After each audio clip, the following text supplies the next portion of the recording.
गोटे गाँव रे एक गरीब कृषक रहुथिला। तार गोटे छोट घर थिला एवं किछि चाष जमी थिला। से बहुत कठिन परिश्रम करुथिला किंतु ता भाग्य भल नथिला। दिने से जमी रे काम करुथिला बेले गोटे चमत्कार पत्थर देखिला।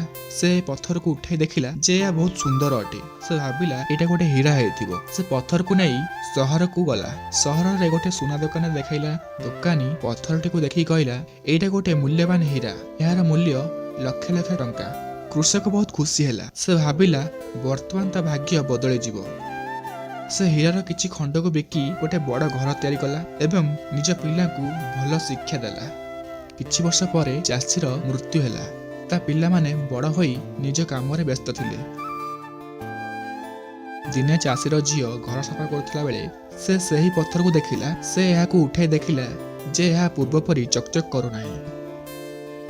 से सुना दुकान रे से पत्थर को देखाइला। दुकानी पत्थर को चाहि कहिला एही पत्थरटी पूर्व परि मूल्यवान नुहे, वर्तमान एहार मूल्य मात्र अल्प 1000 टंका। चाषीर झियो बहुत दुखी हैला। से भाबिला जे वर्तमान ता भाग्य पुणी खराब होई जिवो।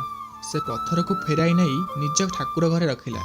किछि दिन परे चाषीर झियो गोटे स्वप्न देखिला। स्वप्न रे जन देवी ताकू आसी कहिले झियो एही पत्थरर मूल्य एहार आलोक रे मिले नाही। अन्य मानकु साहाय्य करिया पई तुमे एही हीरार व्यवहार करि परिबो। कृषक झियो स्वप्नरु उठी भाबिला जे देवी जया कहिसंती ता ठीक अटे। से पत्थर को बिक्री करी गरीब मानक पई एक अनाथ आश्रम खोलिला। अनाथ आश्रम रे से अनेक पिलांकु आश्रय देला एवं सेमानकु शिक्षा प्रदान करथिला। किछि वर्ष परे चाषीर झियोर मध्य मृत्यु हैला, किंतु ता द्वारा खोला जायथिबा अनाथ आश्रम एबे भी चलीछि। एही कहानी आमको यही शिक्षा मिलूची कि जे कौनसी जिनिसर मूल्य तार उज्ज्वलतार न थाए बरं एहार उपयोगितार रही थाए। अन्य मानकु साहाय्य करिया पई आमे हमर दक्षता व्यवहार करिपा।